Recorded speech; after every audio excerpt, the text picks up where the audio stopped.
All right, the season's over. Let's talk player grades.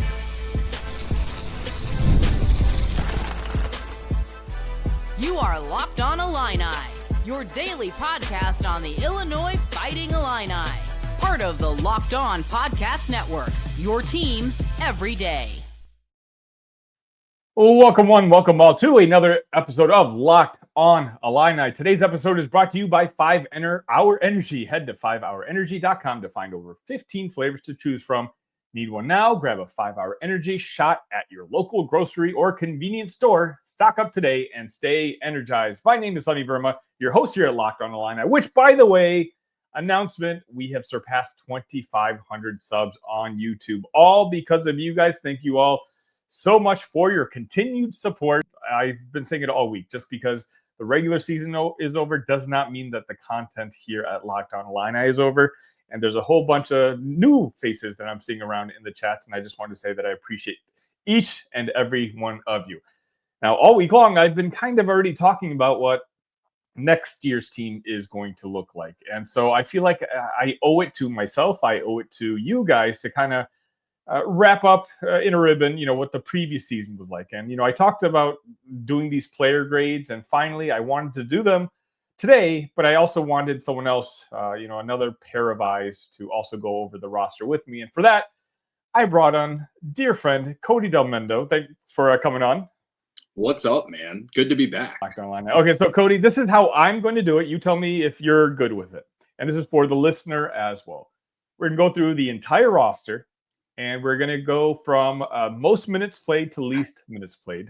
Full disclosure, I heard Locked On Badgers, my good friend Ryan Herrings, do it this way, and I thought it just worked out. So I'm stealing that method. And I'm going to grade the player strictly on what my expectations were for that player going into the season, and then whether they lived up to it or not. And for me, a B- will be probably they performed exactly how I hoped they would perform on the court. Fair enough?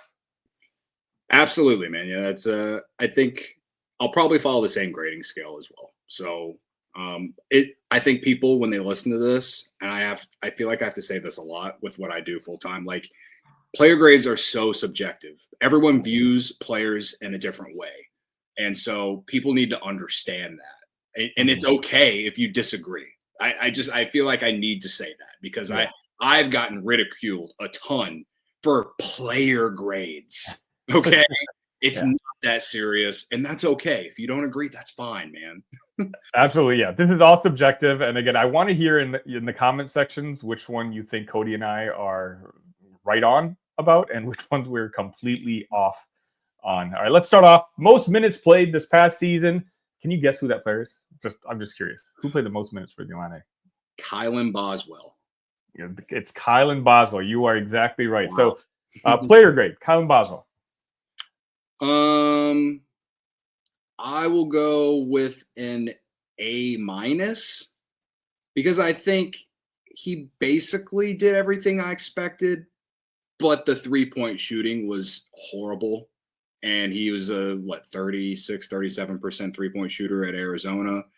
And 3-point shooting was such an exhausting conversation to have for Illini hoops this year. And so if he shoots even 30%, we probably are at least thinking a lot differently about this team. But as far as being, an elite on-ball defender, I think he really developed as a leader as the season went along, especially after the Duke loss. He's a guy that he's become one of my favorite players now after the way he ended the season. And I'm really excited to see him on this team next year as, I think it's unfair to put like Terrence Shannon Jr. type expectations or some like pairing that kind of vibe together because it's kind of similar. Like Terrence went through, ups and downs his first year at Illinois and then had the single best season that you could possibly have in Illini history, right? I'm not going to put those kinds of expectations, but I am expecting some sort of a leap next year with him. And I don't think he can be the go-to guy like Terrence was, but I am excited to see what he can do next year with a little bit of an older team and more continuity. But for this year, man, he showed up and did everything that I thought he would. Everyone has bad games, so I'm not going to dock him on too much. The only thing I can really come up with is the 3-point shooting. I thought everything else he was everything you could have asked for, from my expectations. Sure. He averaged 12.3 points per game, 4.8 rebounds, and 3.4 assists a game. For me, I'm actually just giving him a B minus straight. The way he played at the end of the year was kind of what I was hoping he would do for the Illini all season long. Being the hyped hometown kid coming back home, this team needed veteran leadership, and I feel like there was a lot of parts of the season where he was just driving me crazy with some of the shots that he chose to take. And I felt like most of the season you really couldn't even count on him as the point guard. When Kasparis went out, Kylan would just drive you insane with some of the playmaking decisions that he made. But as you mentioned, the fact that his defense was way better than I thought it was going to be, that raised his grade up for me. And also, again, at the end of the year, he was arguably our best player. And so to round it about, I just gave him a B minus, basically. Started the year slightly below my expectations, but ended the year above my expectations. So I'll put him right there at a B minus, which for me is basically living up to the expectations. All right, player number 2, Kasparis Jakushonis. This one should be fun. Oh, man. Well, so your grading scale, B minus, is living up to expectations? That's mine. Right, exactly. Maybe my recency bias made me give Kylan an A minus. Kasparis, I guess I'd go with a B. Mm-hmm. Because I do think he exceeded expectations, but also once that, I guess you could call it the freshman wall, or maybe it's the wrist injury. I don't know. The turnovers for sure were so frustrating, especially at the end. But then I'm also like, I find myself like Jon Snow in Game of Thrones, like pulling the sword out, getting ready to go to war. To defend the guy, and I had to always remind myself the kid's 18 and he's a freshman and all these things. And I do think he exceeded my expectations. I mean, he definitely rose up the draft boards. He's still, like, as we speak today, he's still being considered as a top 10 pick. Entering the season, he was more of a top 20 guy. So according to draft boards, he got better, or at least displayed to be better than what they thought. And, they don't win as many games as they do without him. So I guess a B, but the turnovers are my biggest thing with him. And I can't be alone on that. No, that was one of the biggest talking points in every post-game show that we had here at Locked On Illini. Kasparis averaged 15 points, 5.7 rebounds, and 4.7 assists. I give him a B too. Just like you. For me, I know he struggled at the end of the season with his turnovers, but I think there's so much recency bias with Kasparis that people have forgotten just how good he was those first couple months when he was the sole player, the only guy on offense who seemed to be able to create anything for Illinois. We're waiting, like Will Riley was struggling. Kylan Boswell was driving us crazy. It was Kasparis who really led this team as much as he could. And I think you used a great example. If you had told me before the season started that by the end of the year, Kasparis would be mocked at the 7 to 10 range at the NBA draft, I'd say, hey, that's a pretty successful season. I can't go much beyond a B just because of those turnovers was just driving everybody crazy. But we're the same on that. I'm curious about this next one. Speaking of driving people crazy, the next player is Ben Hummerkaus. I would say that he would get a C minus for me. And correct me if I'm wrong on this, Sunny, because you're more locked in with Illini fans than I am, I think. But this guy was getting like Dalton Connect, like comparisons going into the season, and that's not his fault. That's not his fault. But I do think Illinois was expecting more, and I don't think he lived up to it, on top of the fact that he was just inconsistent. If he didn't hit threes, he was almost useless. He did have a few games where, his defense was better than I think we all were expecting in those particular games as we got to know the kid. Maybe he could be if he's able to get the waiver that he needs to be able to come back. Maybe he can be better with an off season with Adam Fletcher and having the experience of 1 year in a major Power 5 conference or Power 4 conference, whatever we are now, right? But yeah, I mean, I definitely was expecting more, and he was a frustrating player from an offensive perspective because if it wasn't Dalton Connect, then I was hoping there would have been a little bit more of Marcus Domask, just because he came from the Missouri Valley, and his booty ball game was soft, and you just felt like you were wanting more from him, so much more, and I don't think we ever got it. He'd have some random games where he went off and had himself a game. I feel bad in a way because it's like his first year in this level after his college career started in the NAIA. I feel bad, but also like from my expectations going into the season, I did expect more, and he didn't deliver that. Yeah, like you said, I feel bad for him kind of because he had those expectations set by everyone else and not just him necessarily, right? Mm-hmm. I talked about it on yesterday's episode. First, Coleman Hawkins decided not to come to or wanted to test the NBA draft waters, and Brad Underwood had to decide what to do. Does he wait to figure out what Coleman wants to do, or he's got 10 roster spots to finish? Does he go out and try to find a replacement? He gets Ben Hummerhouse. And, you mentioned John Fanta, but it was also Brad Underwood telling us that, Ben was one of the best shooters he's ever had. And we've seen a lot of good shooters recently playing for the Illini. So I feel like there was a lot of expectations and, quite honestly, frustration from the Illini fans in the sense where a lot of us feel like Brad stuck with Ben a little too long. And, if Ben had come in with the role that he played at the end of the year, playing 15 minutes a game and being that guy that you count on to make 3-point shots to stretch the floor, I don't think the vitriol would have been nearly as bad as it was. But, like you said, C-, is that what you said? Yeah. That's exactly what I had it as. It's not his fault. Again, I think my expectation coming into this season was not necessarily even on game tape that I watched of him when he committed, but what everyone else was saying when he had committed. And I think that's just a lesson I've learned, moving forward this offseason when we are able to bring in other guys to, just hold my reservations a little bit before I.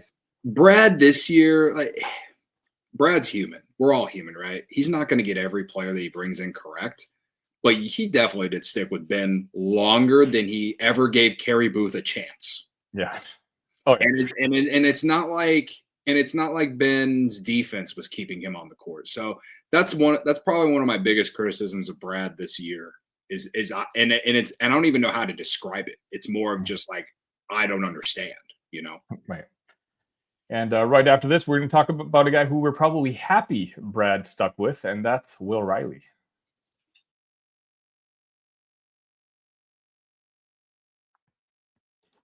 We're all about the stats because numbers don't lie. And when it comes to the all-new Nissan Armada Pro 4X, the numbers are on an MVP level. With the ability to tow up to 8,500 pounds, it can quite literally carry the whole team, plus the gear wherever you need to go. It's powered by a twin-turbo V6 engine, delivering the strength and performance to handle highways, back roads, and everything in between. And with room for up to 8 people, the Armada Pro 4X is built for big crews, big adventures, and even bigger memories. Whether you're exploring off-road trails or rolling up to the arena, the Armada Pro 4X brings power, versatility, and style wherever you go. Take your adventures to new heights in the all-new Nissan Armada Pro 4X. Learn more at nissanusa.com. All right, now we have Will Riley up next. Cody, I'll go first on this one. Will Riley, I actually gave a B- to myself, which actually surprises me. Again, context matters. Obviously, if I'm just grading Will for what he was, it would be higher, especially at the end of the season when he was our best player. I've been talking about it for the last 3 weeks to a month. He was what Illini fans had grown used to Kasparis being. But he had that great game, 31 points against Eastern Illinois, and then he just seemed to spend a couple months trying to figure the game out, trying to figure the speed out of the game. And so for a while, he was a little disappointing. And there was discussions about Will possibly returning to Illinois, to Champaign next season, just because he would need another year of development. But we've seen the last month or so, and now he's popping back up in top 20 in NBA mock drafts. And so for me, again, if I was just grading Will Riley, it would be a B, B+. But if I'm comparing it to what my expectations were coming into the season, remember, everyone talked about the highest recruit that Illinois has gotten since D. Brown. Maybe I got a little too hyped up then. So I'm going to say Will Riley basically left or stayed right at the expectations for him. B-. What about you? Yeah, that's fair. You took it right out of my mouth. Like, he was the highest rated recruit since D. Brown. So there was definitely a lot of hype. There was definitely a lot of expectation or hope or some form, right? I'd say for me, just because, the after the game against Eastern, and then is December and even early parts of January, when they had like their best stretch of this to begin the Big Ten season, it really wasn't because of him. Right. So if there was a little bit more consistency throughout the year, perhaps, I'll go with B- with you as well. I do think that the way he ended, like, just from the moment he had that 19-point game against Michigan State on the road, that's when he really took off. It's unbelievable to me that he won Big Ten Sixth Man of the Year. If I can pound my desk about Kylan Boswell not getting all Big Ten defensive team honors, but I leave myself also confused at how Will Riley got Sixth Man of the Year, just because, like, he really didn't take off until mid to late January. There's a lot of duds in there. So maybe that's why Kylan didn't make that list, but whatever. Yeah, Kylan deserved it for sure. And I mean, Will Riley's game was starting to turn around right around January, but it was that Michigan State game where I think he had like 16 in the first half, really carrying the team because Kaspersky got into foul trouble, roll eyes, and it was kind of his coming out party. And he was as good as he was. Speaking of which, now we talk about Tomislav, Ivisic. I'll let you go first on this one. Listen, I didn't know a ton about the kid, so I don't even know. I don't know what many people say, but he absolutely exceeded my expectations. This kid, this guy had me thinking, man, is this guy going to be better than Kofi for a while, because he could shoot the three, and early part of the season in the non-conference, he was going down low at the little jump hook, good in pick and roll. He could pass at the high post with shooting the three. I'm like, is this guy better than Kofi? Like, legit, maybe that's overreactionary, but that's what I was doing. And so, I'll put him up there as an A. Like, I think there has to be something said about how he battled through mono and the ankle injury and not practicing with the team. As much as the excuse from Brad got annoying at times, he literally didn't ride up with the team to Wisconsin, but I drove up. Like, did he drive himself? Did someone drive him? Like, the whole context of it all, for him to just give his best effort when he felt terrible, not only internally, but like even like with his like barely being able to walk, I'm assuming. Mm-hmm. He deserves a lot of credit for just trying to give it a go and help the team. And that's the context of that doesn't get talked about enough, I think, with him. So I'm praying that he is back next year of more than anyone else. Maybe him and Kylan are 1A, 1B for me. Yeah, so Tommy averaged 13 points, 7.7 rebounds, and 2.3 assists. And I should have gone first because Tommy is an A for me too. And again, for me, it's like I came in here, everything I'd read about him, all I needed him to be was a serviceable big man.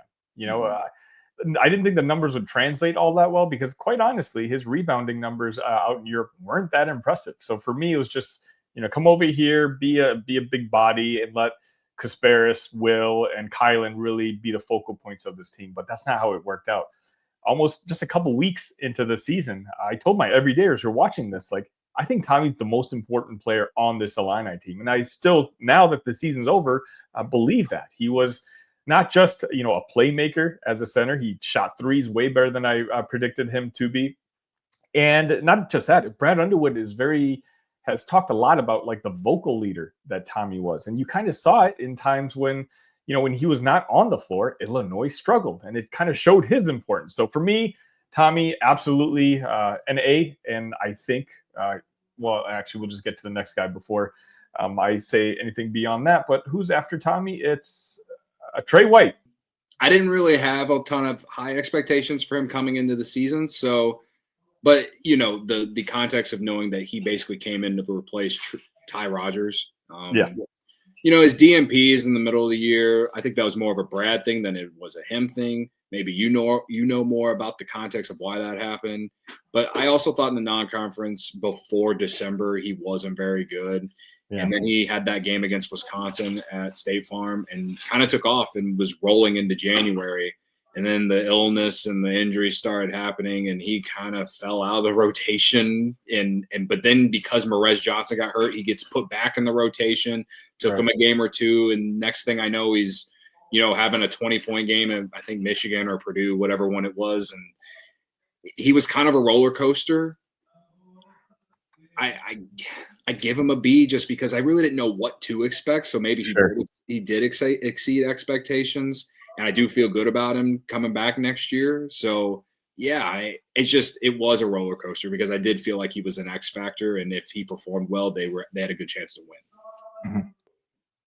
Yeah, Trey White's interesting for me. If I had to grade him on an entire scale of the season, I'd probably say around B, right? But I think I had very low expectations of him coming into the season. He was one of the first commits that it was Tim Anderson that brought him aboard. And I looked at his stats and, what he did at Louisville. And I was like, are we sure? Okay, fine. But, by the end of the season, in particular, when he took over from Morez, when Morez was out, he became one of my favorite players to watch because you really saw his game. To me, he was like a B minus version of Terrence Shannon Jr. in the sense where he could get you 15, 17 points and you didn't have to run a single play for him. Just someone who kind of played within the game, who would crash the boards every time a shot was brought up. And he was one of our only athletic players on this basketball team. So I'm actually surprising my own self, but I'm actually giving him an A myself just because it's kind of the inverse of Ben Hummerkaus. I think I had high expectations for Ben, and I was just disappointed with the product. I think coming into the season, I had low expectations of Trey White. And now he's a huge priority for me to try to bring back on next year's team. Yeah, again, I didn't really know what to think. So yeah, maybe I should be an A too, but he was just kind of a roller coaster. But I do feel really excited about him next year. I mean, a lot of people say, I should have been the agent of Trey White the way I've been talking about him over the last couple of weeks. So I might be a little over the top, but same can be said about the next guy who is my favorite Illini and a lot of people's favorite Illini since the beginning of the season. And that, of course, is Morez Johnson Jr. I'll give you the floor. Morez Johnson absolutely gets an A, largely because I think he exceeds a lot of what you would expect out of a freshman center this year. The ability to offensive rebound the way he did. There was a little stretch there, whether it was into January, early February, this team's just going through it. We're all losing our minds. And Morez Johnson's just, I want to say it was the Ohio State game, or there's one game in there where he had like a 20-10 game. And it got me really dreaming about this guy and what he can be in a sophomore season. He is a great rebounder. And now my question is can he develop an offensive game? Can he be a jump hook guy, or is he just a one step down low, try and go up with it and get a foul? As for a center, his free throw shooting was better than what I've seen from other guys, better free throw shooter than Kofi, I think he did all the things that you would expect from a freshman center and more. And I just think that the sky is kind of the limit for this kid going into next year. I think a lot of us do. He averaged 7 points, 6.7 rebounds, and 0.3 assists. 64% from field goal percentage. Morez is the guy who I got to watch in high school in Chicago. And, it's crazy to say that, based on expectations, I do think he surpassed it. I'm giving him a B grade, but he was still probably our fourth best freshman, which just tells you the incredible job Brad Underwood did with this recruiting class, which he needs to be given credit for, because he's getting a lot of flack for the misses on Ben Humrick House, right? And Kerry Booth and whatnot. But this has to be, I have to go through the records, but this has to be the greatest recruiting class that Illinois has ever gotten. If Morez Johnson Jr. is your fourth best freshman, but like you said, I think he's got, if he comes back next year, he's got all Big Ten potential. And then if he comes back for his third or fourth year, you're talking about an All-American guy. Yeah, we need to be so grateful that he's 6'9" and not 6'11", because if that were the case, this would be the only season that we'd have him in Champaign, and he'd be playing professionally next year. Yeah, I agree. Yeah, absolutely. All right, we'll get to Dre Gibbs, Longhorn, and the rest of the team right after this. Daylight savings snuck up on us again, and if you're feeling that lost hour of sleep, 5 Hour Energy has your back. The extra sunshine means more time for fun, but sometimes you need a little boost to power through. Whether you're staying up late watching the NCAA tournament, squeezing in a round of golf after work, or just trying to keep up with your busy day, 5 Hour Energy gives you that quick, refreshing pick-me-up whenever you need it. Whether I'm at a game or traveling, 5 Hour Energy is easy to grab and keeps me refreshed. Head to 5hourenergy.com to find over 15 flavors to choose from, including watermelon, blue raspberry, and peach mango. You can even build your own 12-pack or 24-pack delivered right to your door. Need one now? Grab a 5 Hour Energy shot at your local grocery or convenience store. They're everywhere. Stock up today and stay energized. All right, we're back with Cody. Cody is also a member of the Locked On Illini Discord, by the way. The link should be in the description. We're over 130 people, I think, now in that Discord. Just Illini fans talking Illini sports, and not just Illini sports. We're talking Cubs, professional sports, life, all that in general. So if you're looking for an online community, your uncle doesn't care about whether Morez Johnson Jr. comes back or not, you'll find that community right in the Discord. Sorry, go ahead. I was just going to say that it's a great community for Illini fans. I've had a lot of fun just like hanging out in there and reading. I feel like in many ways I get a lot of insight from people too, because admittedly I'm not as dialed in on Illinois as I am the Cubs with my full-time job. So it's kind of nice to hear what Illini fans are kind of, what's hot and cold in the topics and stuff. So yeah, I recommend joining. I always say that I'm going to put the link in the descriptions of the videos that I'm putting up, and then I always forget, but I'll remind you next time. No problem. All right. Next guy, we've got a couple guys to wrap up this the roster. Dre Gibbs, Longhorn.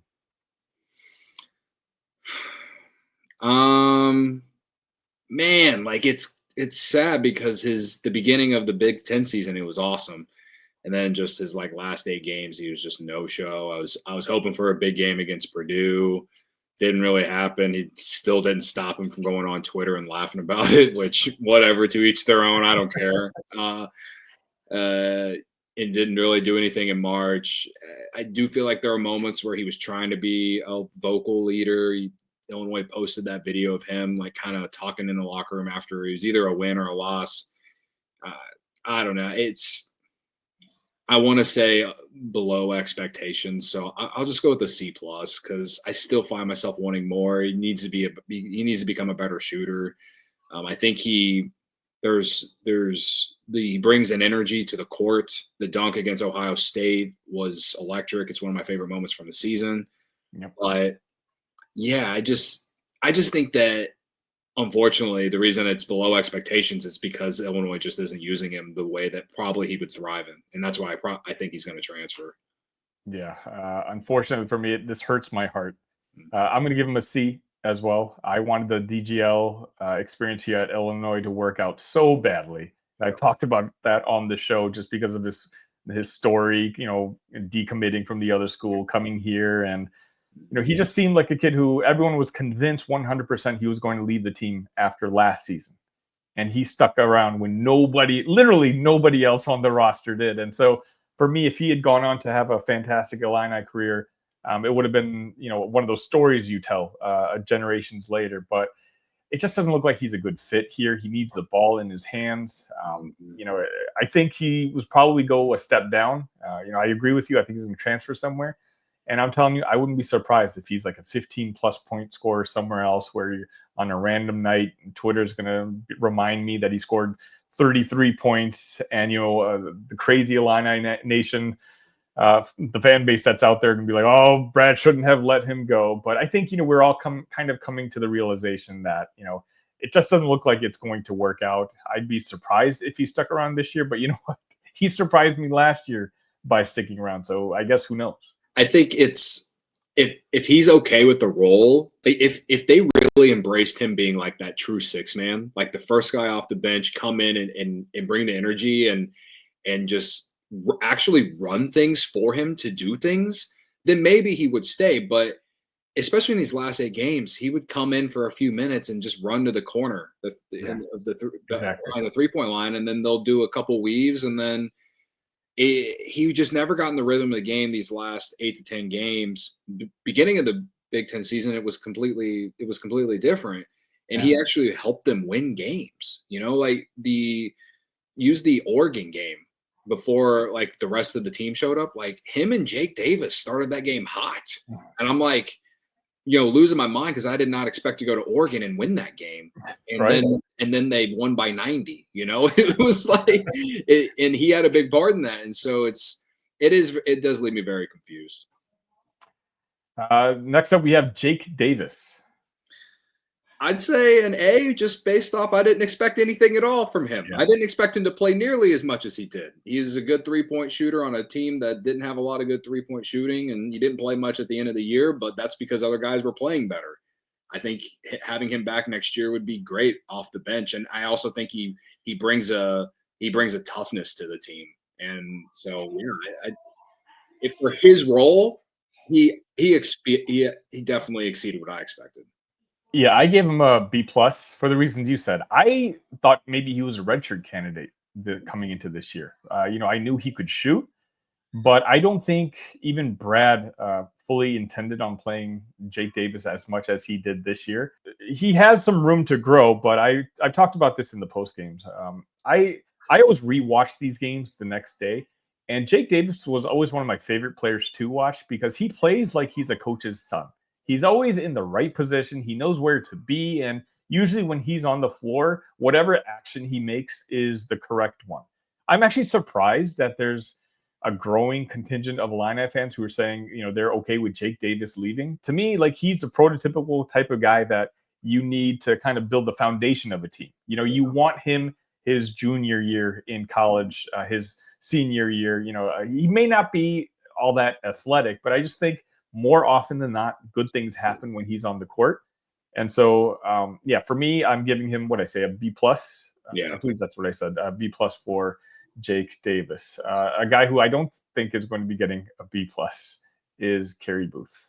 I mean, I don't like to give out Fs, but I mean, I don't know if I should blame him or I should blame Brad.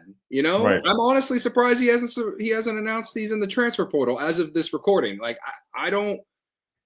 I feel bad for him for never really getting an opportunity, but he obviously was doing things that didn't give Brad confidence to play him in practice or something.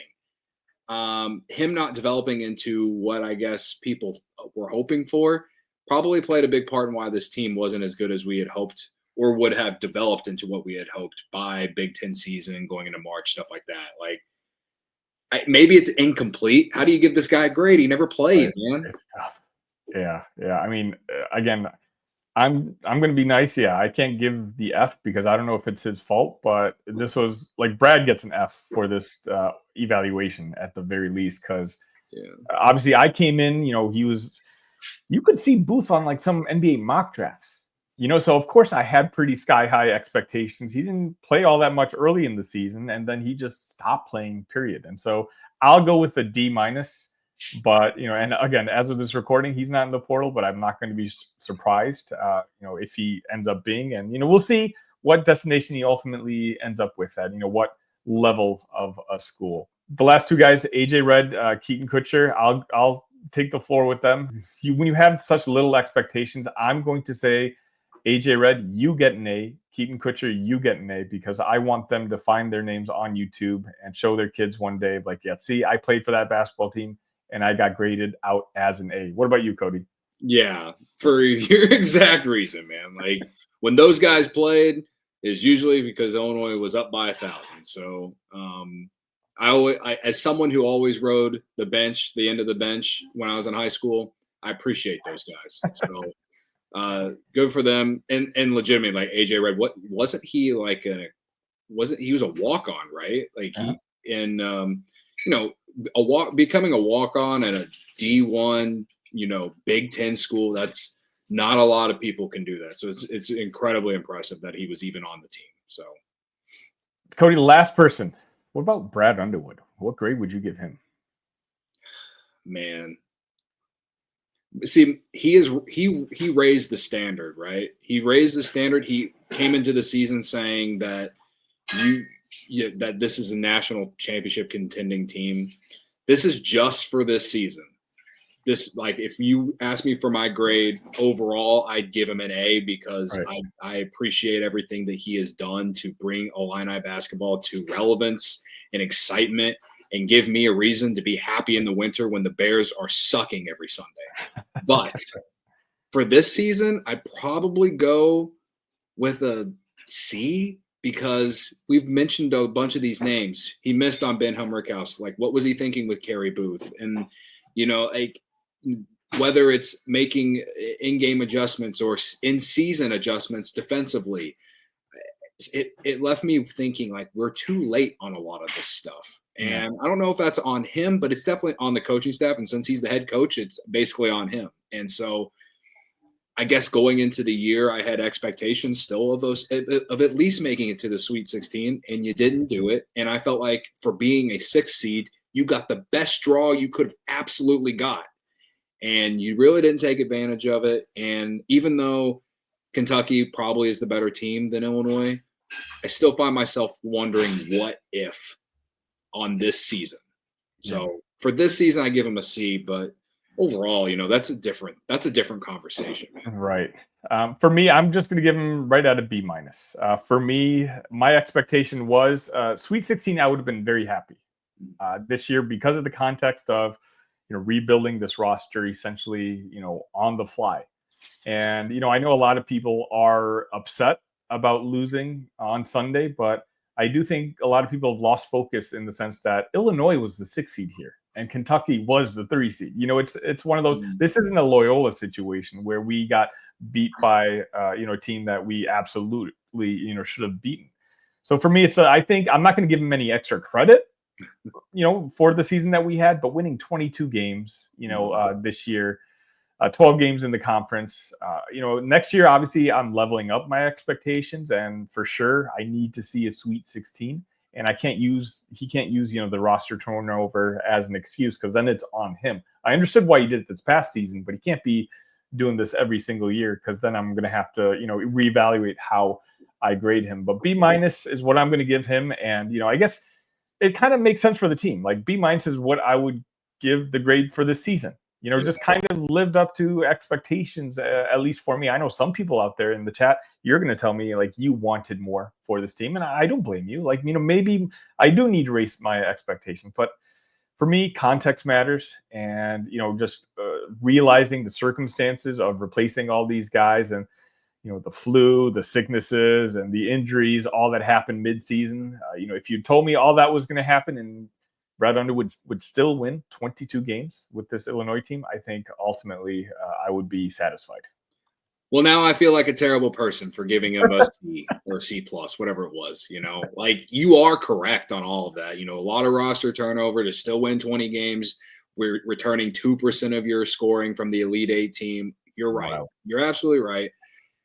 I just wish he'd stop saying, like, just embracing being a national title contender. Like, I also don't want him to, lower expectations either.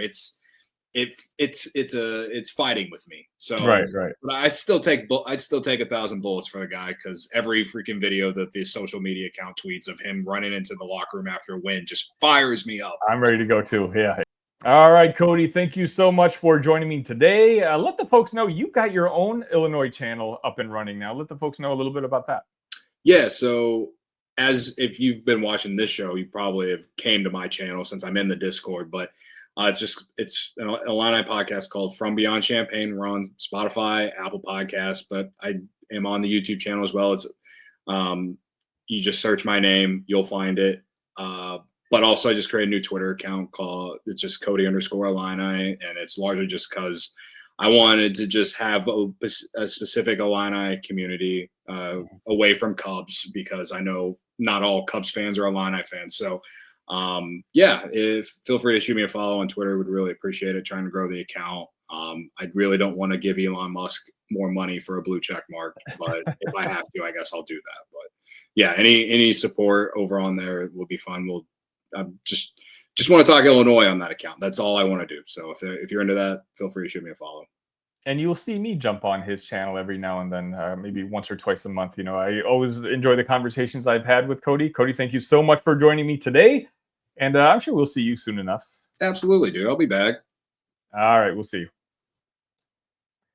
And that's going to wrap it up for today's edition of Locked On Illini. On your way out, make sure you're subscribed to the channel. I can't believe it. We've hit 2,500 subs. Make sure you hit the like button on your way out, because guess what? That's what helps this channel grow. It shows up in other Illini fans' algorithms.